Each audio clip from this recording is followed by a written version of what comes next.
All right, let's dive into one of the most fascinating capital cities on the planet, Delhi. This is a place that's a total treasure trove of history, a non-stop, bustling modern city, and it's also a place with some really ambitious plans for the future. So today, we're going to peel back all those layers, from ancient empires all the way to what's coming next. Let's get into it. And we're kicking things off with this pretty bold statement from Delhi's chief minister. This isn't just a catchy tourism slogan, you know? It's really a mission statement. It frames Delhi as the absolute heart of the Indian experience, a place you just can't afford to miss. But is this just talk? Not at all. This ambition is actually getting noticed on the world stage. And that brings us to this number, 74th. So what does it mean? Well, it's actually a huge deal for the city. And there you have it. Delhi is the only Indian city to crack this major global list for 2024. Now, this index doesn't just look at cool old buildings. It ranks cities on everything: tourism, infrastructure, sustainability, safety, the whole shebang. This shows that Delhi is playing in the big leagues, holding its own against cities like Paris and London. So what is it that gives Delhi this unique edge? Well, it's a city that's literally built on layers of history, with every single era leaving its mark. Let's start peeling some of those back. This right here is the heart of Delhi's identity. It's all about the contrast. I mean, one minute you can be totally lost in the ancient, winding alleyways of Old Delhi, and the next, you're hopping onto a sleek, air-conditioned metro that connects the whole city. It's that mashup of old and new that really makes it the soul of the nation. And this deep history, it's not just the vibe you feel in the air, it is literally carved in stone. Delhi is home to 3 absolutely incredible UNESCO World Heritage Sites, and each one tells the story of the empires that built this city. This table just lays it out perfectly. I mean, look at this. You've got the 17th century Red Fort, this massive symbol of Mughal power built by Shah Jahan. Then jump back 100 years and you've got Humayun's tomb, the very first of its kind, a garden tomb. And then we go way, way back to the 13th century to the Qutub Minar, a mind-bogglingly tall brick tower standing at 72 meters. But wait, it gets even cooler. Tucked away in these sites are some absolutely wild stories. The Red Fort was actually home to the legendary Peacock Throne. Humayun's tomb, its design was basically the blueprint for the Taj Mahal. But maybe the most amazing fact of all, get this, there's an iron pillar at the Qutub Minar that's over 1,600 years old, and it hasn't rusted.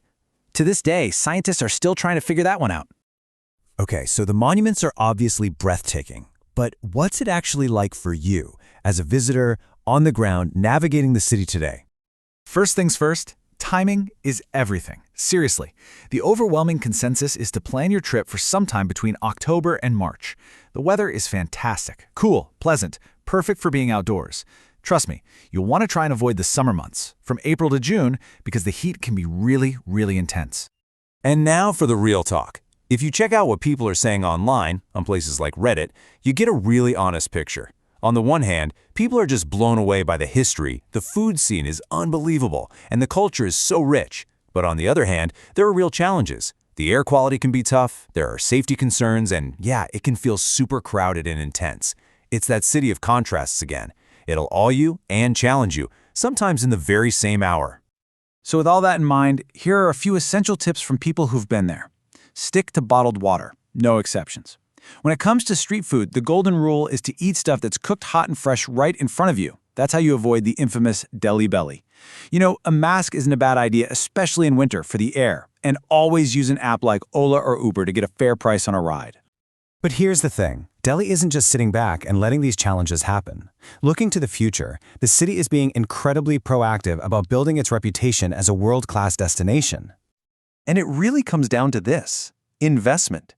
In the 2025-26 budget, the government has set aside 117 crore rupees. That's more than 14 million US dollars, just for tourism development. That is a serious financial commitment to transforming the whole visitor experience. So what's the plan? Well, it's this brand Delhi strategy, and it's basically a 4-part attack. First, they're launching a whole new digital campaign to shift perceptions. Second, they're upgrading key spots that tourists actually visit, like the famous Dilli Haat. Third, they're creating brand new reasons to visit, like an adventure park. And fourth, and this is pretty smart, they're making it way easier for movies to be filmed in the city, which is great for the economy and puts Delhi on screens around the world. So we've seen it all. Delhi's ancient foundations, its complex and vibrant present, and its clear, well-funded vision for the future. It's a city that is constantly writing and rewriting its own incredible story. So I guess the final question isn't really if you should visit, but how would you experience it? In a city that offers everything from 13th century towers to 21st century dreams, where would you even start? What part of this amazing, layered city would you make your own? Enjoyed this video? Please like, share it with a friend, and press the bell icon to never miss an update.